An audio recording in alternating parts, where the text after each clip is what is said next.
네, 안녕하세요, 여러분. 헤이즐입니다. 벌써 금요일 아침이네요.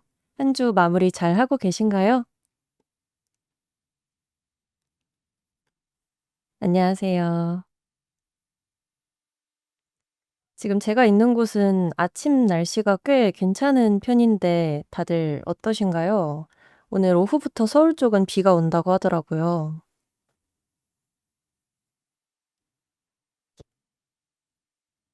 네, 이제 주말이니까 푹 쉬시고 즐겁게 보내시면 좋겠습니다. 네, 6월 19일 금요일 간밤 미국장 소식부터 정리해 드리겠습니다. 어제 FOMC 충격으로 빠졌던 미국 시장이 하루 만에 강하게 반등했습니다. 그런데 반등의 속을 들여다보면 오른쪽과 내린 쪽이 꽤 뚜렷하게 갈렸습니다. 이 엇갈림이 어디서 왔는지가 오늘의 핵심입니다. 먼저 왜 반등했는지부터 보겠습니다. 두 가지가 맞물렸어요. 하나는 FOMC 충격이 생각보다 빨리 소화됐다는 점입니다. 회의 직후에는 높아진 점도표와 워시 의장의 인플레 대응 강조, 달라진 소통 방식이 불확실성으로 작용하면서 시장을 끌어내렸는데요. 하루가 지나면서 워시가 매파적인 메시지의 균형을 맞추려 했던 대목들이 다시 조명받았습니다. 성장과 물가, 고용이 함께 갈 수 있다고 했던 부분들이죠. 그러면서 심리가 안정을 찾았습니다. 다른 하나는 반도체였습니다. 트럼프 대통령이 애플과 인텔에 미국 내에서 칩을 설계하고 생산하는 데 협력하기로 했다고 밝혔는데요. 인텔이 이 소식에 10% 넘게 급등했습니다. 양사가 공식 확인을 한 건 아니지만 시장은 반도체 공급망이 재편되는 신호로 받아들였어요. 여기에 마이크론이 8.57%, 마벨이 7.35% 오르며 메모리와 AI 반도체 전반에 매수세가 붙었습니다. 공급 부족에 따른 가격 인상 기대가 깔려 있었고요. 아마존이 자체 에이직 칩, 그러니까 특정 용도에 맞춘 맞춤형 칩을 외부에 판매하는 걸 논의 중이라는 보도까지 더해지면서 AI 반도체 낙관론을 다시 자극했습니다. 그런데 이 반등은 시장 전체를 똑같이 끌어올린 게 아니었습니다. 업종 사이에서는 선이 분명하게 그어졌어요.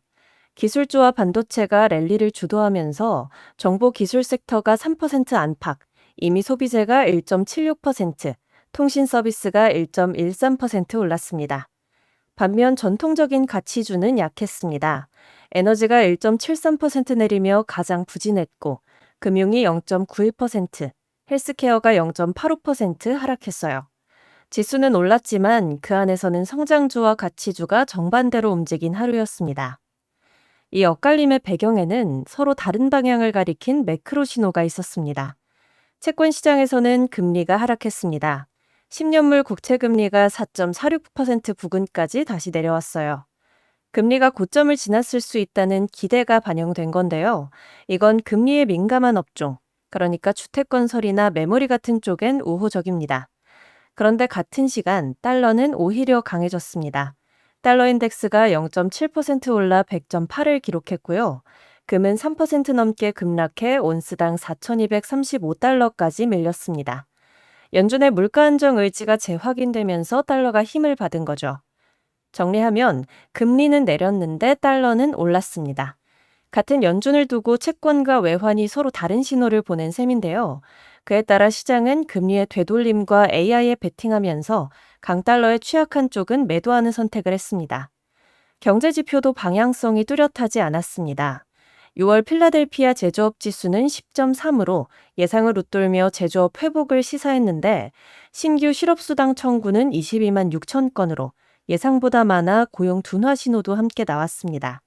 다만 계절 조정 전 기준으로 보면 실업 지표는 아직 예년 범위 아니라 뚜렷한 이상 신호로 보기는 이릅니다. 그럼 자금이 어디로 몰렸는지 테마로 보겠습니다. 먼저 상승한 쪽은 AI 투자 사이클, 그리고 금리 되돌림과 관련이 있습니다. 첫째는 역시 메모리 반도체입니다. 반도체 ETF인 디램이 강세를 보였는데요. AI 서버 수요와 공급 부족이 계속 강조됐습니다. 애플의 전 CEO인 팀 쿡의 발언이 메모리 반도체 수요에 대한 확신을 더해준 데 이어 곧 마이크론 실적 발표가 예정돼 있다는 점이 겹쳐지면서 기대를 키웠습니다. 둘째는 태양광입니다. 태양광 ETF인 TA에는 3.63% 올랐는데 엔페이즈가 AI 데이터 센터용 차세대 변압기 사업에 진출할 수 있다는 기대에 오르면서 그동안 밀렸던 자리를 메우는 쇼커버 매수가 동반됐습니다. 셋째는 미국 주택건설입니다. 주택건설 ETF인 ITB가 3.54% 올랐어요. 금리에 민감한 업종이라 장기 금리가 내리고 모기지 부담이 줄 거란 기대가 생기자 부진한 주택 지표에도 주가가 먼저 반응한 겁니다. 반대로 내린 쪽은 정반대 논리였습니다. 강달러와 매파적 연준의 약한 쪽이었어요. 금광주가 먼저인데요. 달러가 강해지고 금이 밀리면서 금광 ETF인 GDX가 2.18% 내렸습니다. 금광주는 금값보다 변동이 큰 구조라 조정폭이 더 컸고요. 비트코인도 약했습니다. 강달러에 더해 미국 재무부가 정부 계좌 잔고를 다시 채우는 과정에서 시중 유동성이 일부 흡수된 점이 위험 자산에 부담이 됐어요.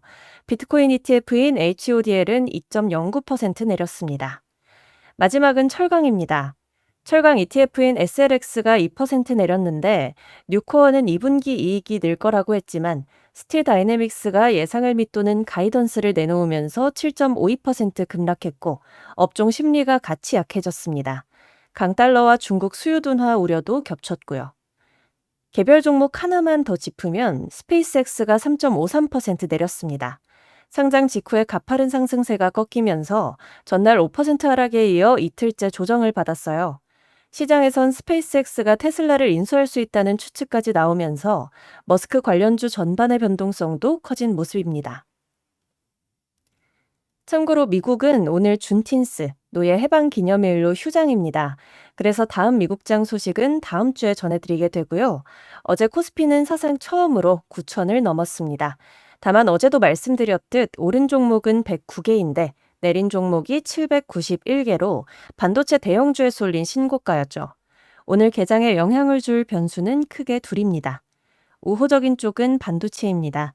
간밤에 미국에서 인텔과 마이크론을 비롯한 반도체가 강하게 올랐고 메모리 공급 부족 내러티브가 더 단단해졌습니다.